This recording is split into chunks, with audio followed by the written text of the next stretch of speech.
Es martes, así que estamos aquí abriendo un territorio negro que hoy lleva el apellido de Vintage, porque de lo que van a contarnos Luis Rendueles y Manu Marlasca pues han pasado bastantes años. Buenas tardes a los dos, por cierto. Buenas tardes, jefe. ¿Qué tal? Buenas tardes. Buenas tardes. Son historias negras, negrísimas, ocurridas hace tantos años que, bueno, incluso éramos jóvenes, ¿verdad? Casi menores, incluso menores. Éramos menores. Bueno, yo muy joven y vosotros menores. En fin, es el territorio negro Vintage de hoy para hablar de un criminal muy peculiar que fue el peor asesino en serie de la historia de Argentina. Es un chico que fue detenido cuando tenía 20 años y ya con 20 años había acumulado 11 víctimas. Su nombre era Carlos Eduardo Robledo Puch. ¿Puch o Puig? ¿Cómo le llamáis vosotros? Puig. Vale, Puig, de acuerdo. Debe ser un apellido de origen catalán, que sería Puig, pero bueno, Puig, vale. Aunque todo el mundo le conoce como, en Argentina al menos, el Ángel Negro. Vagando por la calle, mirando la gente pasar, el extraño del pelo largo, sin preocupaciones va. Bueno, este Ángel Negro, Robledo Puig, que fue detenido hace 47 años, sigue vivo, sigue recluido desde hace pues prácticamente medio siglo en una prisión argentina, y hace unos meses se estrenó una película que se llama El Ángel. En esa peli se cuenta la historia de este individuo y, bueno, pues a la banda sonora de esa película pertenece esta canción que estamos escuchando. Bueno, y todas las que escucharemos hoy en este territorio negro, todas han salido en esa película del Ángel. Bueno, pues situándonos un poco, porque yo la verdad es que no sabía nada de este individuo, de Robledo Puig. Es que en España casi nadie sabíamos nada de este individuo, además, porque él operó en unos años, actuó en unos años en los que llevaba muy poca información desde allí, justo antes de la dictadura militar, la dictadura del año 70, del golpe del año 75-76, y era un asesino bastante desconocido hasta el estreno de esta película, precisamente. Antes de convertirse en criminal, Carlos Eduardo Robledo Puig, que es su nombre completo, era un chico de clase media que vivía con sus padres, él era hijo único, en un barrio bonaerense, en un barrio de Buenos Aires que se llama Olivos, un barrio pues eso, de clase media. Su madre se llamaba Aida, era hija de inmigrantes alemanes, tenía como profesión y como estudios, ella era química pero nunca ejerció, y su padre, Víctor, era un trabajador de la General Motors, un viajante de la General Motors. Le dieron una infancia normal, sin grandes lujos, pero tampoco sin ninguna necesidad. De hecho, Carlitos, como era conocido por todos y como hoy sigue siendo conocido en prisión, Carlitos acudía a clases de idiomas, a clases de piano, era hincha del River Plate, el equipo de Buenos Aires, y acudía a misa cada domingo. En Olivos, su barrio, es cierto que los chavales se reían de él, le llamaban Colorado, y se reían del aspecto que tenía, porque tenía un aspecto verdaderamente angelical, rubio, de ojos azules, con el pelo largo y bastante ensortijado, y de una belleza que era más femenina que masculina. Incluso decían que él se parecía a Marilyn Monroe. Pese a ese aspecto angelical, a los 11 años ya cometió su primer robo y pasó unos meses internado en un reformatorio. Bueno, y este joven, digamos, criado en una familia sin ninguna necesidad, bien, sin lujos, pero sin carencias, con ese aspecto angelical, se convierte pronto en un asesino terrible, ¿no? En una especie de exterminador, un asesino en serie. Sí, así fue, pero es un asesino con muchas particularidades, con características propias. Robledo Puig no mataba por afán de dominación sexual, por una pulsión, como la mayoría de los asesinos en serie, casi siempre sobre mujeres, sino que mataba de una forma casi funcionarial, como un trabajo, como parte de un trabajo que él entendía que tenía era el de ladrón, robar. Y otra cosa particular de Robledo es que, y es algo excepcional entre los asesinos en serie, nunca trabajaba solo. En todos los crímenes contó con cómplices, con lo que se llama consortes, personas que acabaron muertos también, como veremos más tarde. Robledo Puig era más que un asesino en serie, un asesino y un ladrón compulsivo. Su vida, con 19 años, era matar y robar. Matar y robar. Bueno, hablemos un poco de los crímenes. ¿Cuándo y cómo empieza a matar? Porque claro, si con 20 años ya le pillan, porque pues sí que empezó jovencísimo. En el año 1970, Robledo Puig comenzó a cometer robos con un amigo y consorte, Jorge Ibáñez, de quien dicen que estaba enamorado. Jorge Ibáñez por aquel entonces solo tenía 17 años. Ellos robaron en varias joyerías sin tener que matar a nadie, hasta que el 15 de marzo del año 71 los dos entraron en una discoteca del barrio de Olivos, un boliche, como se llaman allí, una sala de fiestas, y se llevaron 350.000 pesos, correspondientes a la recaudación de ese día del boliche. Antes de dejar el local, antes de abandonar el local con esa recaudación, mataron al sereno, que se llama allí, que es ni más ni menos que el vigilante, el guarda de la discoteca, y al encargado del local. Los dos estaban dormidos cuando Robledo Puig les disparó. Así que fueron dos crímenes absolutamente innecesarios, como casi todos los que comete, como veremos más tarde. Vuelve, primavera, primavera, primavera, primavera, primavera.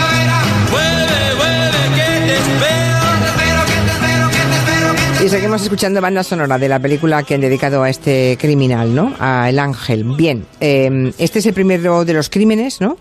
Que cometen, o sea, disparan sobre dos personas dormidas y ya no pararía de matar, ¿no? De cometer crímenes hasta que le detuvieron 11 meses después, pero en 11 meses lo que dio de sí esa carrera criminal, ¿eh? Sí, 11 asesinatos en 11 meses. El 3 de mayo del año 71, Robledo y su cómplice entraron en una tienda de repuestos de la marca Mercedes-Benz. Era un local que tenía una pequeña vivienda en la que en el momento en que ellos entran estaban durmiendo un matrimonio y su hijo, un bebé recién nacido. Robledo mata al hombre, hiere a la mujer, a la que su compadre, su compañero Ibáñez, intenta violar, según contó ella luego en el juicio. Ella sobrevivió. Y la pareja de delincuentes se lleva esta vez 400.000 pesos de la casa y antes de abandonar la tienda, Robledo dispara a la cuna donde estaba llorando desconsolado el bebé, el hijo de la pareja, pero ahí sí hubo suerte, la bala pega contra un barrote de la cunita y salva la vida del crío. Menos mal, así que esta pareja de delincuentes, por lo que contáis, también cometía delitos sexuales, ¿no? O sea, violaba a alguna de sus víctimas, lo intentó al menos. Las violaciones, según se demostró en el juicio, corrían siempre a cargo de Ibáñez, ¿no? Y esta es una de las razones por las que siempre se ha hablado de la homosexualidad de Robledo Puig, que incluso se dijo, como te decía antes, que estaba enamorado de su compañero de correrías. El Ángel, en este caso, cuando se trataba de un delito sexual, se limitaba a ayudar a su amigo, a inmovilizar a la víctima, a cooperar en esas violaciones, aunque lo cierto es que él fue condenado por varias violaciones también. 3 semanas después de ese crimen en la tienda de repuestos, ellos asesinan al vigilante nocturno de un supermercado y los dos, el Ángel e Ibáñez, brindan con whisky que cogieron de la tienda, brindan sobre el cadáver del vigilante sobre el que derraman bastante whisky, según encontraron luego la policía. En el mes de junio del año 71, en el plazo de 9 días solo, Virginia y Ana, que tenían 16 y 23 años, dos aspirantes a modelo, fueron violadas y asesinadas por la pareja de criminales después de que la raptase a la salida de varios boliches, de 2 locales nocturnos. Esos fueron los últimos crímenes de esa dupla, que dirían en Argentina, formada por Robledo y por Ibáñez. ¿Y qué ocurrió? No, digamos que ya no volvieron a matar juntos. ¿Qué pasó? Bueno, hay un episodio sin esclarecer también tremendo. El 5 de agosto de aquel año, del 71, Robledo va conduciendo un coche, su compañero Ibáñez va de copiloto. Nunca se ha podido demostrar, y de hecho el Ángel nunca ha sido juzgado por ese crimen, pero todo parece indicar que Robledo lo que hizo fue estrellar el coche voluntariamente para matar a su cómplice, que falleció en ese accidente. O sea, que lo estrelló de manera que el copiloto fuera el que recibiera las consecuencias. Sí. El Ángel gastaba el dinero de los robos en motos, en coches, en discotecas, donde se le podía ver frecuentemente sacándose billetes de la bragueta mientras bailaba con hombres y mujeres. Y después de la muerte de ese primer consorte de Ibáñez, Robledo encontró otro cómplice, Héctor Somoza, también muy joven, como le gustaban a él, también tenía 17 años cuando empezó a delinquir con el Ángel. Bueno, y entiendo que entonces, junto a este nuevo cómplice, sí que siguió su carrera criminal. Sí, el 15 de noviembre del año 71 asesinaron al vigilante de un supermercado. Nada más que 2 días después, 48 horas después, asesinan al guardia de un concesionario de coches y una semana después a otro guardia en otra tienda de automóviles. Todo para robar, evidentemente. ¡Qué barbaridad! O sea, cada semana una persona. Sí, ¡Qué en 10 barbaridad! días acumulan 3 asesinatos. Lógicamente, esto era una situación insólita en Buenos Aires. Se disparan todas las alarmas, la policía acumulaba crímenes sin resolver, pero además con un mismo patrón, que hacían pensar siempre en el mismo asesino, ¿no? Todos los asesinatos habían sido cometidos por la espalda y en muchos casos las víctimas estaban dormidas cuando fueron asesinadas. Los investigadores, la policía de Buenos Aires, llegó a especular en aquel momento con la posibilidad de que los crímenes no fueran obra de delincuentes comunes, sino que fueran obra de la guerrilla que en aquel momento estaba actuando en Argentina, los guerrilleros montoneros, que buscaban fondos así para proseguir con las actividades terroristas. Estamos en plena dictadura militar, antes de la de Videla, la dictadura que hay antes de la de Videla, y los montoneros en aquel momento eran un movimiento terrorista bastante activo. Claro, es que imagínense ustedes, ciudadanos de Buenos Aires, que cada semana aparece un muerto, ¿no? Cada semana un crimen horrendo de estos, claro. La policía siguió muy perdida hasta que pasaron bastantes meses, cuando hubo un golpe de suerte, ¿no? Aprovechando un descuido de este criminal, de Robledo Puig. El 3 de febrero de 1972, 11 meses después del primer asesinato, Robledo y su cómplice, su nuevo cómplice Somoza, entran en una ferretería, matan al vigilante del comercio y allí parece que se desencadena una pelea entre los dos asesinos motivada por el reparto del botín y acaba con Somoza asesinado a tiros. El Ángel utiliza un soplete para abrir la caja de caudales del establecimiento y robar el botín, y con ese mismo soplete quema la cara por completo y los dedos de las manos de Somoza para evitar que la policía lo identificara por las huellas. Robledo comete un error a pesar de eso que permite que luego se le detenga. Entre las ropas de Somoza, de su última víctima, la policía encuentra la cédula de identidad, lo que sería el DNI de Robledo Puig. ¿Lo llevaba el otro? Que acaba de cumplir 20 años. Los agentes tenían por fin el nombre del asesino que estaba sembrando de cadáveres las calles de Buenos Aires. Allá donde nace el día, allá donde nace el sol, está nuestra casa pequeña, donde un día buscaba tu amor. Canciones de la época que ahora aparecen formando parte de la banda sonora, ¿no? Parecen más viejas de lo que son, incluso. Sí. Se está riendo porque es una aberración, es una versión de La Casa del Sol Naciente, ¿no? Pero la banda sonora, vale. la música sonora Pero es de argentina Palito en aquel Ortega, momento. esto es Palito Ortega, Palito ¿no? Ortega, Es una versión terrorífica de uno de los Animals, pero bueno, otro día. Por aquí dice Juanjo, como ha oído lo del apellido Puig, no Puig, Puig, no. P-U-C-H, sí. Puig. Sí. Por eso decía Puig, porque... Como pero las no, motos. Exacto, No, pero las P-U-C-H, Puig. Vale. Pero si se convierte en CH, pues se pronuncia Puig, Vale. Pero no Puig, como creía oyente, no. que decía que Puig es un apellido valenciano, no catalán. Bueno, ¿Cómo pues estamos? eso, que es P-U-C-H. Qué sensibilidades. Vale. El caso es que encuentran, por tanto, la cédula de identidad, lo que sería el carnet de identidad de Robledo Puig, o Puig, en el bolsillo del que quemó los dedos y la Sí, cara del para que no bolsillo, reconocieran, ¿no? Ujú. Y ese error me parece imposible, como no sabía él que su compañero de crímenes llevaba su propio DNI en el bolsillo. Curioso. Bueno, ese error es lo que hizo posible que lo detuvieran, ¿no? Y desde entonces está en la cárcel y han pasado 47 años. Sí, hay uno de los policías que participó en la detención del Ángel reveló años después, eso sí, que las instrucciones que les habían dado sus jefes, las instrucciones que tenían los agentes de ese operativo, era ejecutar al delincuente, cuando lo encontrasen, darle muerte y ponerle un arma en las manos para simular un enfrentamiento. Obviamente en aquella época los derechos civiles en Argentina no se respetaban demasiado. El plan se torció porque cuando la policía acudió a apresar a Robledo Puig, él estaba acompañado de su madre, Aida, y eso le salvó la vida. No querían dejar testigos, evidentemente, de esa ejecución sumarísima, ¿no? El Ángel fue interrogado de forma bestial, con los métodos de la época, con unos métodos que se hicieron tristemente célebres en Argentina, sobre todo en la etapa de la dictadura militar, y que incluían un aparato terrible, que es la picana, que es un aparato de descargas eléctricas que, bueno, pues digamos que te aplican a todo el cuerpo mientras te interrogan, ¿no? Robledo comenzó negando todo, diciendo que se ganaba la vida arreglando motocicletas, pero acabó, evidentemente, confesando sus crímenes.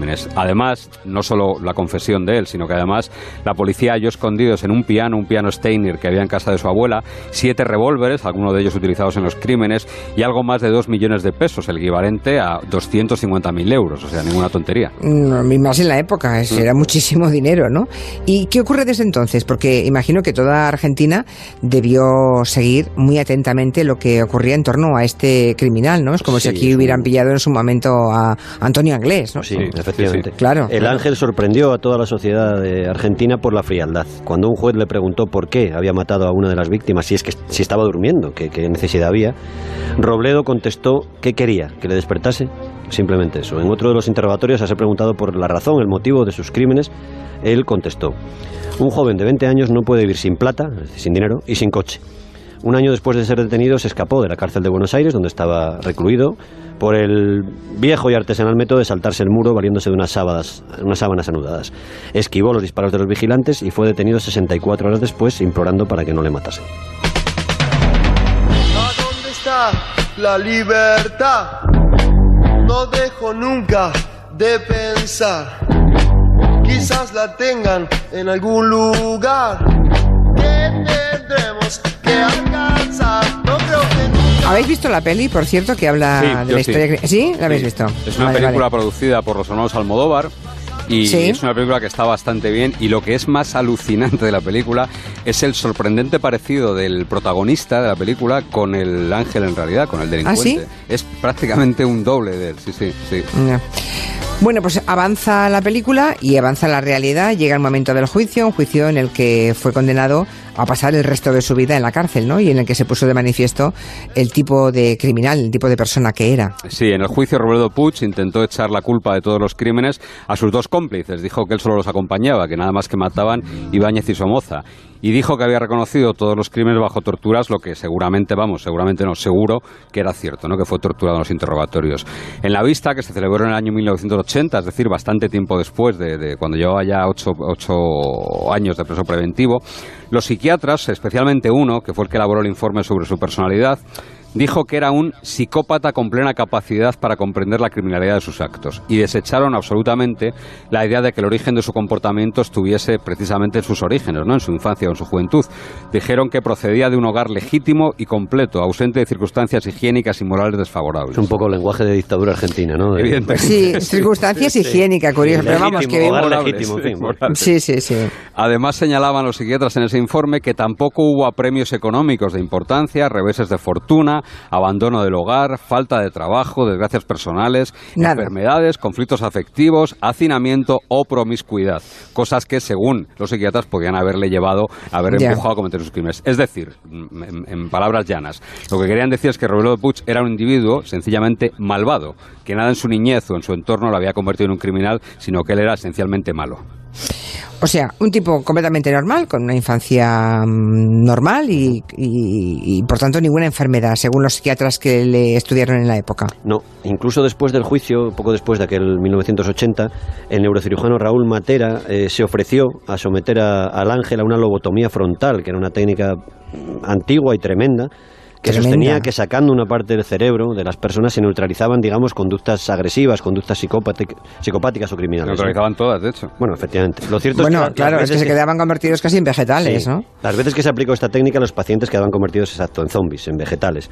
No hay más que recordar a Jack Nicholson en aquella maravillosa película de Alguien voló sobre el nido del cuco, ¿no? Sí, claro. En esa peli, a Nicholson, que es un rebelde que está todo el día dando la lata en el psiquiátrico, le hacen una lobotomía frontal, algo que el Ángel, Robledo, no consintió nunca que se le hiciera. Él dijo que no. Y le hicieron caso, porque podía haberse lo hecho en dados pero tiempos, eso era voluntariamente, ¿no? Eso tenía que haberlo. Bueno, pues desde esa fecha, estamos hablando de 1980, ya llevaba 8 años como preso preventivo entonces, ¿no? Pues Robledo Puig no ha vuelto a salir de la cárcel, ¿no? No, en aquel momento se barajó sentenciarle a muerte, pero en aquellos años la legislación argentina solo contemplaba la pena capital para atentados contra transportes o instalaciones militares y para secuestros seguidos de asesinato. Así que como se consideró que las chicas a las que mató no las secuestraron, sino que las violaron y las mataron, él fue condenado a cadena perpetua. Él está encerrado en una cárcel de máxima seguridad que se llama Sierra Chica, a 400 kilómetros al sur de Buenos Aires, que es un penal, probablemente el penal más seguro de Argentina, y ahí es uno de los pocos moradores del pabellón de homosexuales, porque él lo pidió, no por convicción sexual, no por su inclinación sexual, porque él siempre ha negado su homosexualidad, sino seguramente para encontrarse más seguro en ese pabellón que en el de los presos ordinarios, digamos, ¿no? Hace 3 años, en mayo del año 2016, fue trasladado durante unas cuantas horas a un hospital por el deterioro de su salud mental y física, a consecuencia seguramente de ese larguísimo encarcelamiento. Tú eres lo más lindo de mi vida, aunque yo no te lo diga, aunque yo no te lo diga. Esta sí que nos suena mucho, ¿eh? Esta canción de Palito Ortega. Te extraño de noche, yo te extraño de día. Pero esta canción es anterior, muy anterior, ¿no? Al año 80, en que ocurre todo esto. Suena en un momento muy peculiar de la película, no voy a reventarlo, pero suena en un momento muy peculiar. Vale. Están los oyentes tuiteando fotos, fotogramas o fotos publicitarias de la película, de los hermanos Almodóvar, de Ángel. El Ángel, sí. En fin, hablamos de un tipo que lleva casi medio siglo entre rejas. Supongo que en Argentina hay prisión perpetua revisable o no. Es revisable. Sí, es revisable. De hecho, desde el año 2000 podría estar en libertad si lo hubiesen decidido así, pero siempre se lo han denegado, ¿no? Los jueces argentinos han considerado que no está arrepentido de ninguno de sus crímenes, que no tiene ningún soporte familiar que le sostenga en una posible vida, una vuelta a la calle después de tantos años. Y en 2008, en 2011, en 2013, en 2015 y en 2016 se le ha denegado la posibilidad de la libertad, de salir de la cárcel.